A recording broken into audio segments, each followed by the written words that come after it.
Good afternoon, it's Kelly reporting to you from the Faversham Clinic today. And how do we know it's a Faversham Clinic? Because of all these lovely beams and oldie worldy type stuff that's in this clinic. I do love coming over here because it's so full of character, and it's just nice to see the girls and be part of obviously the Inner Goddess movement. Anyway, I wanted to do a little video today about fear. So I was watching a webinar the other day, and the idea came to me like a flash from nowhere that people are very fearful of coming to aesthetic clinics. And it made me think about a number of years ago, I went for a job interview at an aesthetic clinic in Kent. And when I walked in, do you know what the emotion that I felt was fear. And it wasn't anything to do with the fact of, well, I wasn't competent enough for the job, or, you know, I couldn't add a great service to their clinic. But what I felt fearful was the personnel and the environment of the clinic that I was presented with. So it was very high gloss. It was, you know, high gloss surfaces. It was sparkly granite tiles on the floor. The girls were all coiffed beyond belief. You know, they were all in these beautiful little black shift dresses and patent heels, and, you know, their hair was all stunningly done and their makeup was perfect. And I felt really fearful and also really insecure.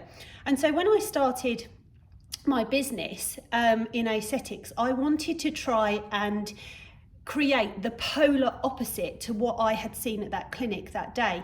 Now, it wasn't that clinic wasn't a really reputable, it was a lovely clinic, but it was the style that made me feel so fearful and a little bit insecure. All the personnel were lovely, they made me feel very welcome, but that very first feeling when I entered the clinic made me not want to go back. And that wasn't as a client, that was as a member of staff that was potentially going to be working there. So I sort of had this little platform of the word fear. And I know that fear can hold me back in my life, as it probably holds you guys back from certain things. So I started to kind of, you know, we've heard of the book called Feel the Fear and Do It Anyway. A book that I've actually read. It's very good. But also I started to really try and embrace fear and try and understand what fear meant to me. So fear, just basically false evidence appearing real. And so when we think of fear like that, it actually doesn't seem so frightening after all. And actually now I apply that to everything in my life, and I think, it's just a notion, it's just an idea, it's just a fear, Kelly, it's just a false evidence appearing real to you. You can overcome this by doing certain things, which is how I now practice in my everyday life. However, so I sort of thought, well, how can I apply that to my own clinic and make sure that people or ladies or gentlemen or whomever was coming into the clinic didn't feel that same level of fear that I felt 10 years ago going into that clinic? So I wanted to create Feel Your Face, the Inner Goddess, you know, as a place of what I consider to be safety for ladies that come in here. So it's 4 walls like everywhere. Thank goodness these walls can't speak, because I dread to think what they would say. But what I wanted to do was I wanted to have a clinic where ladies can come in and they can offload their fears, and they can be insecure, and they can come in without their makeup and not feel fearful, false evidence appearing real again, of how I perceive them because they haven't got their makeup on. Because do you know what? When I haven't got my makeup on, I look entirely different as well. So I kind of started really thinking about, how do I create a clinic which encompasses all elements of the female? And that's how the Inner Goddess, or as you ladies know that come to Faversham, that the Inner Goddess is the name of the building. We have 3 businesses within this building, one being Feel Your Face, which is mine, one being Ursula Ellis Holistics, which is our lovely pampering massage, you know, just blissful, and the other one being Claire Pantry's Beauty Pantry, which is dermalogical led, is facials, is nails, and all the lovely beautifying things of, you know, that Ursula and I don't do. So I think that actually we did achieve our idea of not a one-stop shop, but actually of creating a clinic that could service and encompass how women may feel when they walk through the doors. So moving on from that, I wanted to talk about my idea of fear around aesthetics. So what would it be that is the false evidence appearing real about aesthetics practices or clinics or practitioners that make people think, oh, I'm a bit scared of that. I'm not sure if I want to do that. And I started to kind of create a little list in my head about things that may block people from possibly even entertaining the idea of having an aesthetic consultation or treatment, whichever they want to do. And some of it is all notions of things that are just a story in our head. They're not real. And other things that are real, we can actually check that out and confirm whether we're correct to be fearful of that, or actually we're not correct and there is a way that we can overcome that false evidence appearing real. So I've got a little checklist that I'm going to go through of things that I hope will help you out when you feel fearful about aesthetic practices. And the first one is, oh goodness me, is the person qualified? And that's a really easy one to rectify. Just ask them the question. So any aesthetic practitioner or nurse, doctor, dentist, therapist that actually is qualified medically will be able to show you evidence of that. So we hold PIN numbers. You can ask us for our PIN number. You're able to go to the internet and you can search up that PIN number to check whether that practitioner is legitimately a medically registered practitioner. So that one is really easy to sort out. The second one, how do I know that they're qualified or they're experienced or they've even trained in that procedure that I'm going to see? You know, we're living in a society now of what I call cloak and dagger or secrecy of people that are, you know, masquerading as medical practitioners or as people that can, you know, perform these aesthetic treatments, which sometimes are quite complicated and, you know, and quite invasive. And we don't know whether they're actually qualified or if they're experienced in it or not. So again, any practitioner that is worth their salt will not mind you saying, could you please show me your portfolio of training? And certainly for me, I would quite willingly show people my certificates and my reflective practice and my revalidation and anything that makes them feel less fearful about coming to see me as a practitioner. Number 3, and this one's been a hard one for me over the years because I haven't been terribly good at taking before and after pictures and evidencing my work. However, it is something that I have committed myself to improve upon.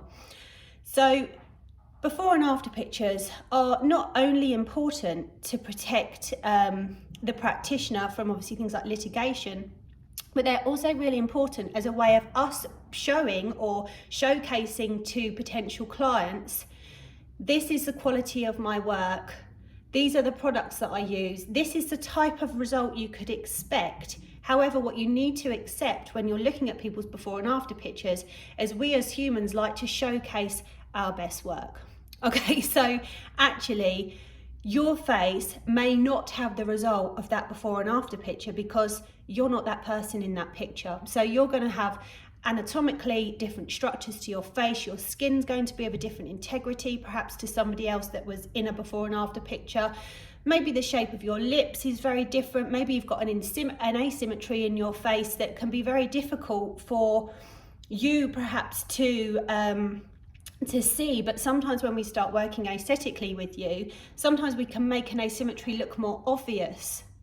So a good practitioner should be showcasing their work, of course, but they should also be looking at you and pointing out to you, this is how your face is, this is how you use your muscles, this is how you've got an asymmetry in your lip, or did you know your eye may be very slightly lower than the other one, or you use your eyebrows to frown much heavier than you would perhaps be using your, your glabella muscles. So all these things is a good aesthetic practitioner's job to point out to you before we actually commence work, because certainly in my experience, I found that people become dissatisfied or they get a little bit grumbly when you can't manage their expectation. So I think on number 4 of my false evidence appearing real is client expectations. And that is a really important part of my job, is to be able to manage your expectation, because I think, you know, I would love to look like Lauren Conrad. She's the person that I just think's got the most divine little face. I love everything about her. However, but I have to be realistic. I am not Lauren Conrad. So, and my features may be very different to that of Lauren Conrad. So I can have an idea in my head of what I think is a beautiful woman, but I couldn't necessarily say to an aesthetic practitioner by going into them, I want to come out of here looking like Lauren Conrad, and anticipate that that practitioner is going to deliver what I have set the agenda to. So I think a really good way of us managing fear is to actually manage an expectation for a client, and manage it well. And sometimes part of managing an expectation for a client actually involves us turning around and saying, with the best will in the world, I can't do that for you. You know, I don't think I'm the right practitioner for you, because I can't deliver what you have on your agenda, and I'm really sorry about that. However, you know, for that reason, I think it's best that we don't work together.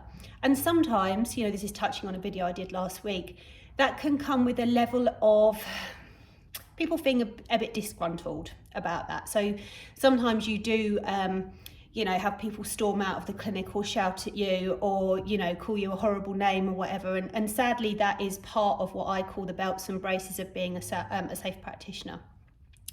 Anyway, so that's my little rant on false evidence appearing real, something that's really helped me in my life to manage fear, because I did used to be quite a fear-based person. Actually, it used to hold me back an awful lot. But since having that very simple little saying in my head, and kind of every time I feel that, thinking it's just false evidence appearing real, I've managed to actually ground myself and bring myself back to being able to manage situations where I feel a little bit anxious.